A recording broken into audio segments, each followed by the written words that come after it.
안녕하세요. 지극히 사적인 책 읽기의 똑서입니다.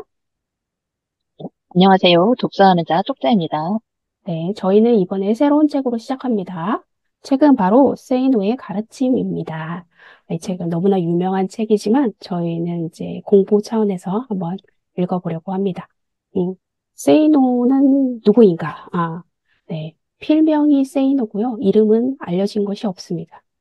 세이노라는 의미는 현재까지 믿고 있는 것에 대해서 no라고 말하라는 뜻이고요. say no, 말 그대로 no라고 말하라 라는 얘기입니다. 자산은 2023년 기준 순자산 1,000억 원대를 기록하고 계시고요. 출생은 1955년생으로 지금 24년 현재 한 68세 정도 되셨을 것 같아요. 그 성장은 어, 우선은 의사의 장남으로 태어났어요. 출생까지는 그래도 가진 자로 출생을 하신 것 같아요. 하지만 아버지가 전 재산을 사기로 모두 날린 후에 사망하면서 친부모를 여의고 고교 시절부터 생활고에 크게 시달렸다고 합니다. 여기에 보면 이제 자살을 하려고 몇 차례 시도를 하는 게 나와요. 그런 어려움과 고난 속에서도 끊임없이 공부하고 도전해서 현재 자산가가 되셨다고 합니다. 현재는 23년부터 사업을 줄이고 광범위한 독서, 음악, 영화 감상을 즐기고 계신다고 합니다.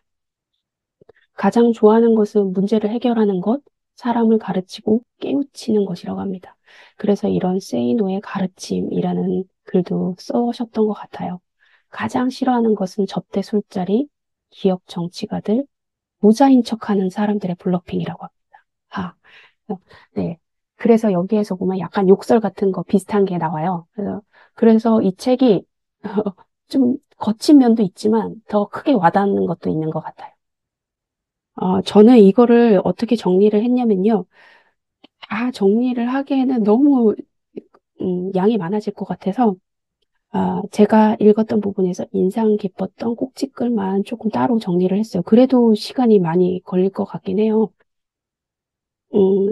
저희는 이제 재테크를 공부하고 있어서 2부 부자로 가는 길목에서만 리뷰를 할 예정입니다. 물론 읽기는 다 읽고요. 이 부분만 리뷰를 할 예정이고 1장 돈 똑바로 알자에서 제가 인상 깊었던 꼭지는 돈과 먼저 친해져라입니다. 어, 이 여기에서 이제 젊은 시절부터 1980년대 해외 여행이 그때는 많지 않았던 시절부터 세이동님은 해외 출장을 많이 다녔기 때문에 특히 1등석을 주로 이용하셨기 때문에 그 장거리 노선에서 1등석 승객들을 유심히 보시면서 이런 공통점을 발견을 하셨대요. 1등석 승객들은 거의 모두 경제지를 찾아서 읽는다고 합니다. 반면에 이코노미 클래스, 즉 3등석 승객들은 이것 세이노님이 3등석도 타본 결과 이들은 스포츠 신문이나 연예 주간지를 먼저 찾아서 읽는다고 합니다. 서로 관심의 우선순위가 다른 것이라고 얘기를 하는데요. 저도 이 부분 읽으면서 조금 찔리더라고요. 지금은 현재 뭐 이코노믹석에서는 이런 스포츠 신문이나 연예 주간지를 주진 않지만 예전에는 주긴 했었거든요. 네, 다행히 저를 돌아보니까 저는 그때 책을 갖고 가서 읽었던 기억이 있긴 있어요. 그래서 나는 그 사람에 끼지 않아서 다행이다 라는 생각이 살짝 들었고, 그 다음에 여기에서 이런 얘기를 계속해요. 부자가 되려면 돈과 친해야 하는데 사람들은 다른 것들과 친하대요. 돈과 친하다는 것은 경제 게임의 법칙을 안다는 것이고 경제의 피가 흐르는 증권, 부동산, 경영, 사업 등에 대한 책들을 읽는다는 뜻이다. 일간지에 나오는 경제라는 꼬박꼬박 챙긴다고 경제지 하나와 경제주간지, 그 경제지를 발간하는 신문사에서 나오는 주간지 말고 다른 것을 보는 게 좋다고 합니다. 주간지는. 하나 정도는 읽어야 무슨 감이 잡히는 것이 아닌가. 신문값이 부담스럽다면 일간지 대신 경제지만 읽어도 된다. 이렇게 얘기를 하는데요. 이 세이노님은 진짜 수십 가지의 경제지와 주간지를 읽는다고 하십니다. 저는 여기에서 되게 많이 찔렸어요. 꼬박꼬박 경제지 하나를 보는 것도 없고요. 뉴스도 제대로 읽어보지를 않나요? 경제라는 부분을. 요거는 제가 한번 나중에 어떻게 할지 똑장님과 얘기를 나눠보면 더 좋겠다는 생각이 들었어요.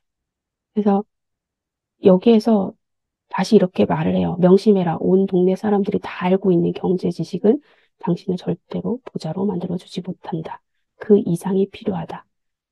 나는 돈 냄새 나는 책들을 더 많이 읽어갔다. 영혼의 양식보다 일용할 양식을 먼저 챙겼다는 말이다. 기억해라. 교양이 내게 도움 많이 주는 세상이 아니다. 부자가 되어 경제적으로 자유로워지고 싶다면 당연히 일용할 양식을 넉넉하게 만들 수 있는 책을 먼저 읽고 그 다음에 교양을 닦아라. 딱 1년만 미친 듯하면 장담하건대 내년에는 벅찬 가슴을 갖게 된다. 이렇게 되어 있는데요. 저는 제가 주로 읽는 책이 문학, 에세이 이런 책들이에요. 그래서 재테크 책도 가끔 읽지만 그게 주류가 되지는 못하거든요. 하지만 돈과 먼저 친해져야 하고 이 지식을 쌓으려면 그런 책들을 위주로 읽어야겠다는 생각은 했어요. 그 다음에 이제 인상 깊었던 꼭지글은 돈 갖고 사람을 차별하면 안 된다고 물음표가 쳐 있죠. 네, 이 부분인데요. 사람들은 인간은 돈 앞에서 평등하다. 그래서 돈 갖고 사람을 차별하면 안 된다고 얘기를 하는데 정신 차려라고 얘기합니다. 정신 차려. 네가 살고 있는 곳은 자본주의 사회야. 이렇게 얘기를 하고 있어. 예를 들면 이렇게 얘기를 해요. 이 글이 쓰여졌을 당시에는 우리나라 에버랜드나 서울랜드에서는 돈을 더 주면 그 줄을 서지 않고 그 놀이기구를 탈 수 있는 그런 티켓은 없었거든요. 하지만 지금은 생긴 걸로 알고 있어요. 이때 당시에는 외국에선 이미 그런 티켓을 판매했었고요. 디즈니랜드에서 디즈니가 직영하는 호텔에 투숙하면 다른 사람들보다 입장을 1시간 빨리 허용합니다. 런던 국제공항에서는 1등석 승객을 위한 별도의 출입구가 별도로 마련되어 있고요. 미국에서는 1등석 승객은 검색에서 우선권을 부여받습니다. 이게 바로 자본주의라고 얘기를 합니다. 이 모습을 보면 사람들은 나 같은 인간인데 줄까지 차별하다니 너무한다. 돈 없다고 갈시하니 서러워 못 살겠다. 따위의 생각을 할 수 있는데요. 그런 생각을 하면 당신은 평생 부자가 되지 못할 것이라고 합니다.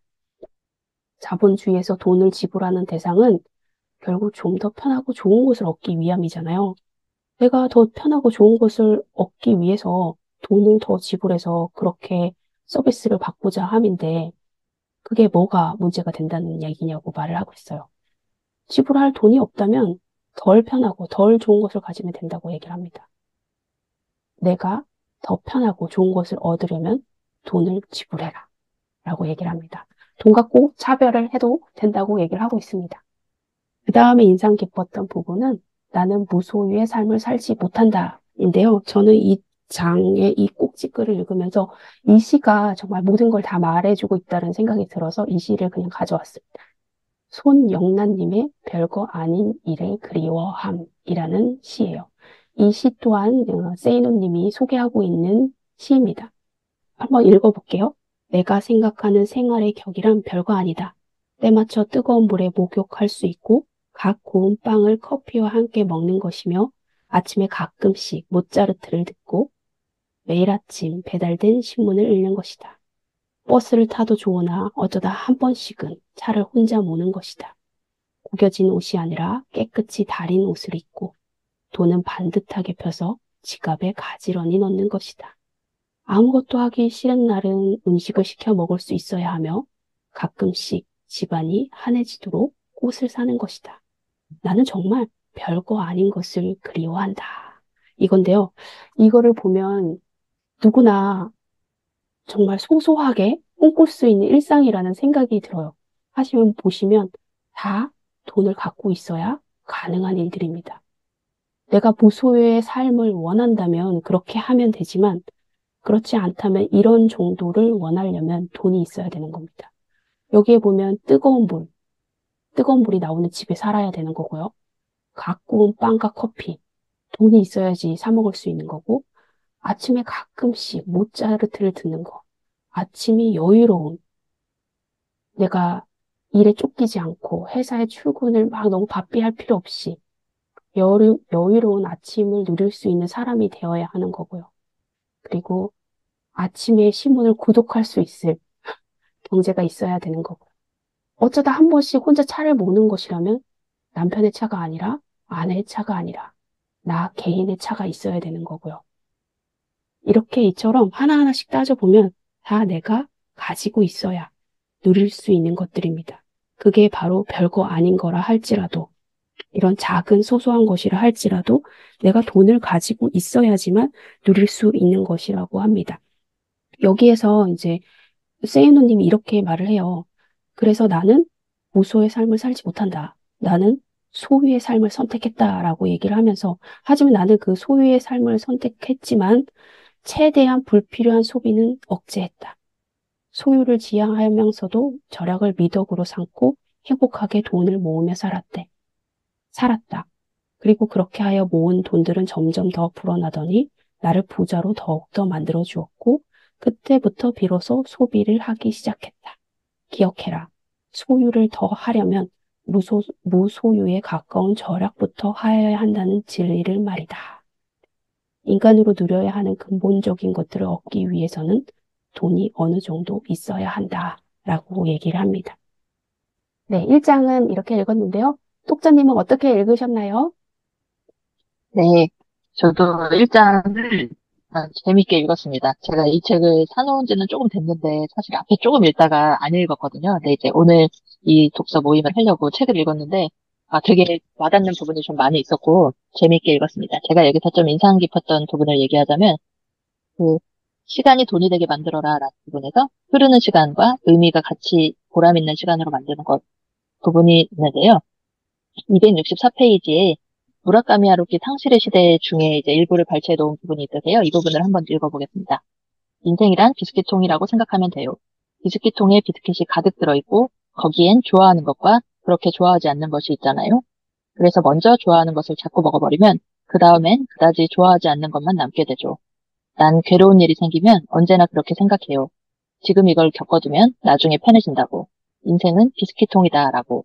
이 부분이 왜 인상적이었냐면 제가 포레스트 검프라는 영화를 엄청 재미 있게 봤었거든요. 그 영화에 나오는 이 구절이 나오는데 저는 그게 포레스트 검프가 먼저라고 생각을 하고 있었어요. 근데 상실의 시대가 1989년에 만들어진 책이고 포레스트 검프가 94년에 나온 영화더라고요. 그래서 그 포레스트 검프에 보면 과거에 대해서 이런 좀 재밌는 부분이 좀 나오는데 포레스트 검프가 새우잡이 배에 투자해가지고 부자가 되는 부분이 나오거든요. 근데 그 새우잡이 배에서 이제 사과가 나오는 부분이 있는데 그게 은유적으로 이제 애플에 투자해서 부자가 됐다는 내용이에요. 그래서 제가 그거를 보면서 애플 하고 생각을 했는데 이거를 그냥 넘어갔거든요. 근데 애플 주가가 지금 전 세계 시총 1위이지만 뭐 2010년 때만 해도 뭐 10달러, 20달러였고 2018년에도 60달러인데 현재 2024년에 220달러거든요. 3.5배가 됐어요. 그래서 이 영화를 봤을 당시에 애플이라는 그 회사를 떠올렸으면서 제가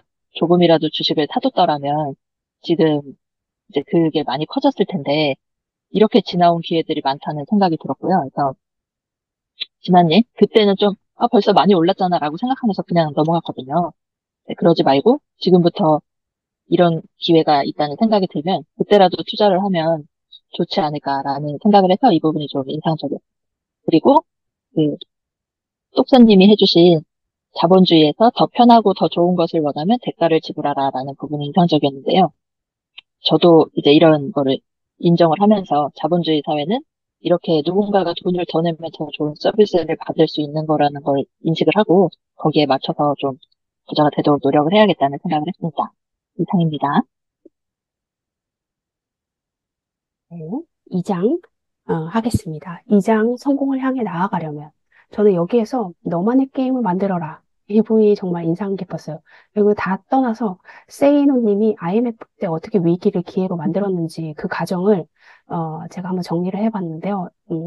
우선은 아까 세이노님은 일간지와 주간지를 수십 개 읽는다고 하셨잖아요. 그 읽다 보면서, 그리고 해외 출장도 많이 다니시면서 세계 정세를 관심 있게 보던 중에 1994년에 멕시코 외환위기를 보고 3년 후에 1997년 태국의 외환 위기를 보는 거죠. 음, 그래서 이 태국의 1997년에 태국 금융회사가 대규모 부실 채권이 만연했고 헤지펀드들의 바트와 투기 공격이 시작됐고 그에 따라서 또 바트 환율이 대폭락을 합니다. 그리고 그 옆에 있던 인도네시아 루피아도 급락하고 결국 태국과 인도네시아 모두 외환 위기를 겪게 됩니다. 이런 거를 한번 쭉 돌아보니까 당시 한국도 은행의 기업 대출은 정치권의 뇌물을 바치면 정치권 인사가 은행 대출을 주선해주는 관치 금융이 판치는 시기였거든요. 그렇다면 태국처럼 우리나라도 대규모 부실채권이 발생할 수도 있겠다라는 생각이 들어본 거죠.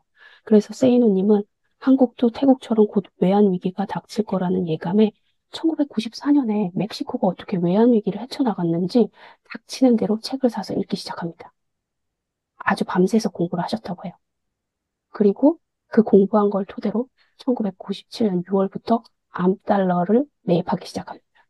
이때 언론에서 외환 위기에 대한 기사를 제대로 보도하지 않았다고 해요. 저도 이거 읽으면서 아, 내가 정말 공부하지 않고 아무것도 모르면 이렇게 당할 수도 있겠구나. 이때 당시의 보도 자료나 신문 기사만 믿고 내가 아무것도 하지 않으면 내 재산이 진짜 거덜나겠구나라는 생각이 들었어요. 음, 자기 공부한 것을 토대로 어, 계속 암달러를 매입하기 시작하고요. 결국에는 그런 언론사의 신문 보도와 다르게 우리나라는 건실하다라는 그런 보도와 다르게 1997년 11월 21일 정부가 IMF 구제 금융을 신청했다는 보도가 나왔고요. 그에 따라서 12월에 환율이 완전히 미친 듯이 폭등해서 2,000원이 됩니다. 그리고 1998년 새해 모아둔 암달러를 원화로 바꿉니다. 이때 100% 수익률로 수십억을 벌었다고 합니다.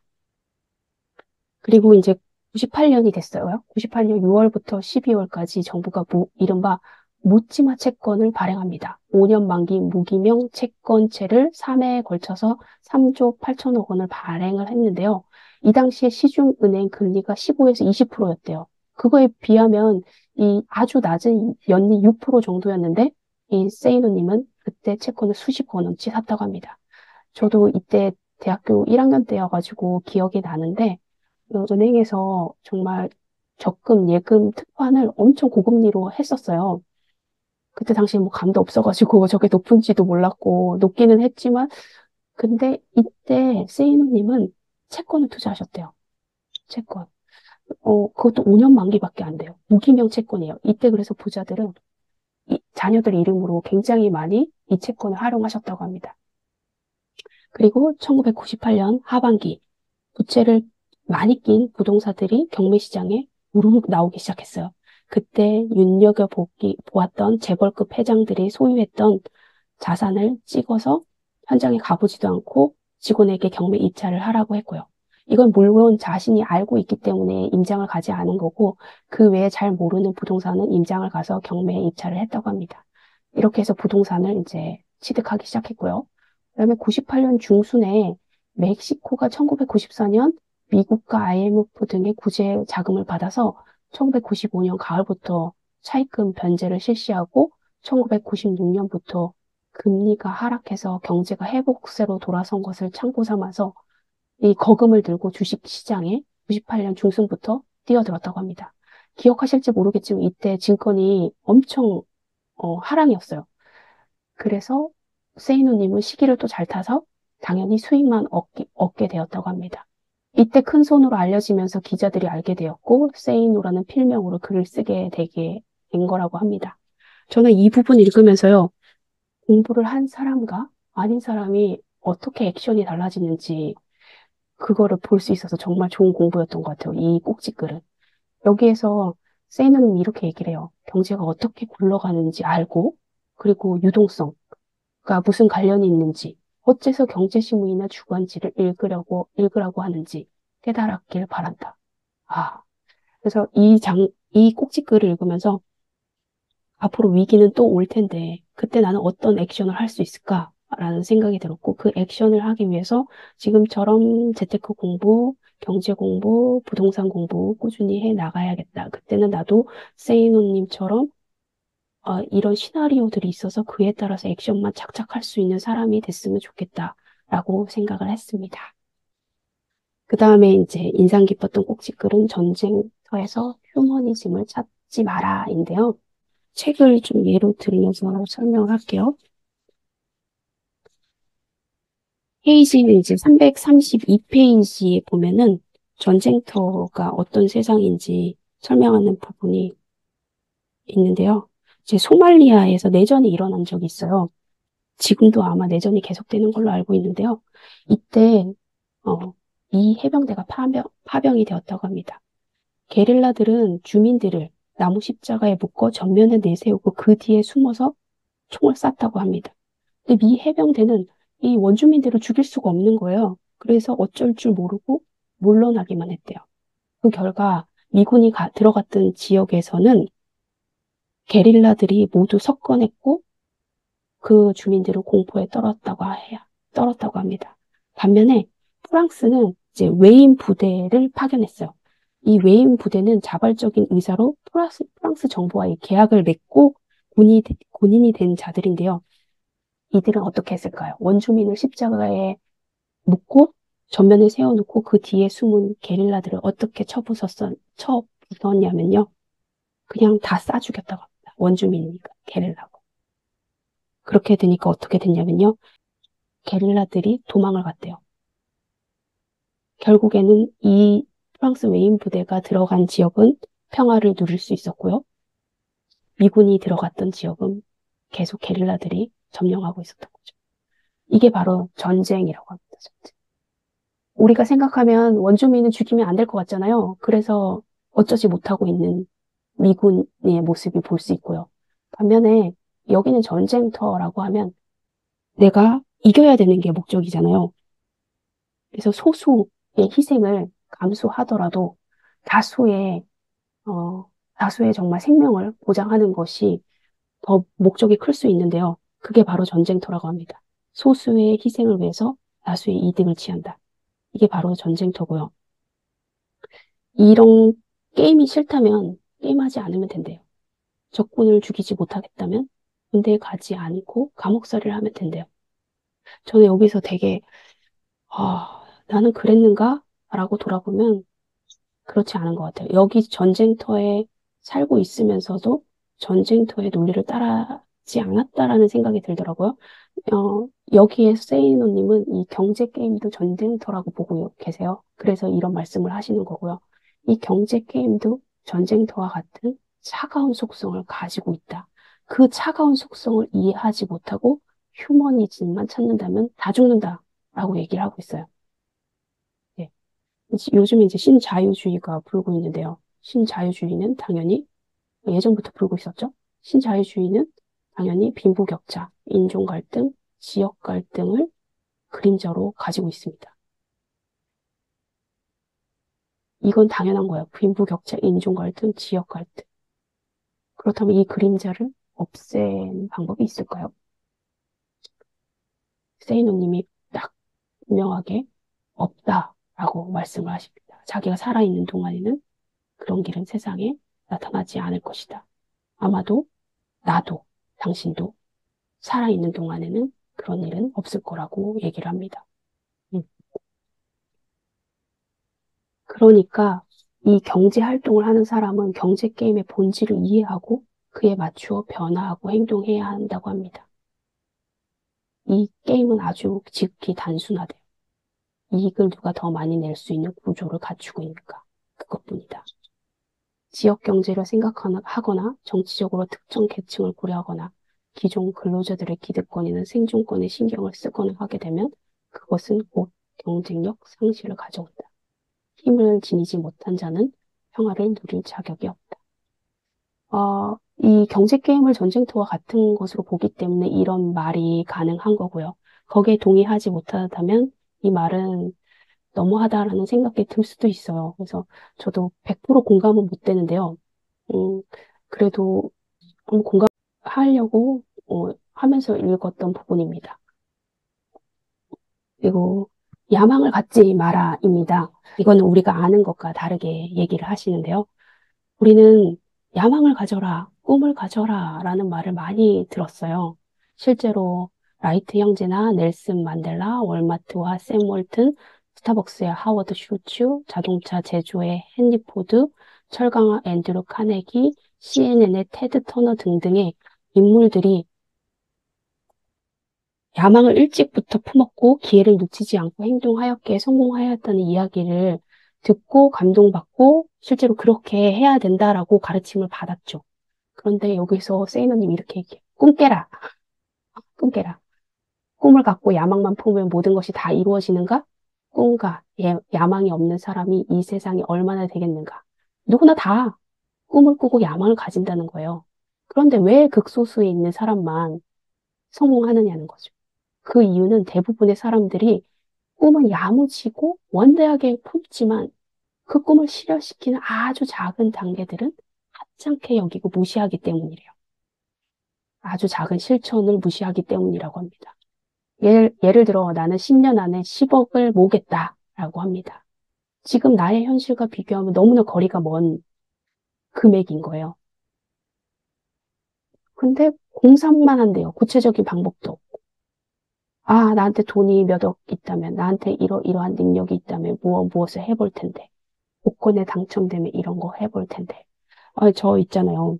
이 책에서도 그러는데 10억이 아니라 100억 이런 거 되게 많잖아요, 사람들. 저도 그랬던 것 같아요. 나도 100억을 모으겠다.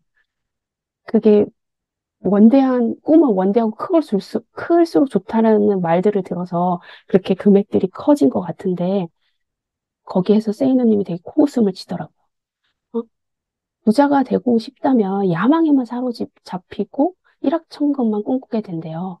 그러지 말고 어, 진짜 실천 가능한 거를 하라고 말씀을 하십니다. 이제 부자가 되고 싶다면 막연한 꿈이나 야망을 버리래요. 여기에서는 막연한 꿈이나 야망입니다. 10년 후 목표, 5년 후 목표를 세우지 말고 그냥 1년 정도의 목표, 1년 정도 현실 가능한 거, 내가 할 수 있는 걸 하라고 합니다. 1년 정도 1,000만 원을 모으겠다. 소박하지만 구체적으로 실행 가능한 목표를 세우래요. 그러면 당신이 내가 수입은 얼마고 얼마를 떼내서 얼마 동안 저축을 해야지 이 1,000만 원이 되겠구나라는 계산이 쓰잖아요. 이런 걸 가져야 된다고 합니다. 그래서 미래의 야망을 던져버리고 보잘것없는 1인치 전진을 위해서 지금 하라고 합니다. 세계 최고 테니스 선수 피트 샘프라스라는 사람 역시 성공의 비결을 묻는 기자들에게 이렇게 답했대요. 나는 결코 한 시합에 이기려고 하지 않는다. 한 세트나 한 게임을 이기려고도 하지 않는다. 나는 오직 한 점만을 따기 위해 노력한다. 나 역시 그 사람처럼 해왔다. 당신도 그렇게 해라. 라고 합니다. 네. 결국에는 내가 실천할 수 있는 게 무엇이냐? 아주 작은 것부터 실행하라, 액션하라 라고 얘기를 합니다. 그리고 2장에서 이제 라이프와 리빙인데요. 이거는 워라밸을 말을 하는 것 같아요. 리빙은 경제적 대가를 얻고자 시간을 투여하는 대상. 생계에 의존하고 있다면 모두 리빙에 속하고요. 라이프는 돈을 벌고자 하는 행위와는 관계없이 시간을 사용하는 영역이며 우정, 사랑, 희생, 보람, 가족, 자연 등 그 중요 가치를 이룬다. 게임, 영화, 음악 감상 등 자신이 재밌어하거나 좋아하는 것을 즐기는 걸 말하고요. 근데 여기에서 세이노님이 하고 싶은 말은 부자로 되어가는 단계에서만큼은 리빙과 라이프 두 마리 토끼를 한 번에 완벽하게 잡으려고 하지 말라는 거예요. 일단 리빙, 생계, 돈 버는 것에 시간을 투자하래요. 그래야 이 뿌리가 깊고 굵게 박히며 바람이 쳐도 비바람이 쳐도 열매를 맺는다고 합니다. 자신이 원하는 라이프는 다 누구나 있죠. 근데 자신이 원하는 라이프를 갖고자 한다면 우선 리빙에 충실하며 돈부터 모으라고 합니다. 그 다음에 라이프를 추구하면 된다라고 얘기를 합니다. 예, 떡자님은 이 장 중에 혹시 인상 깊었던 글이 있으신가요? 네, 저는 젊을수록 돈을 아껴라 부분이 되게 와닿으면서 좀 많이 찔렸는데요.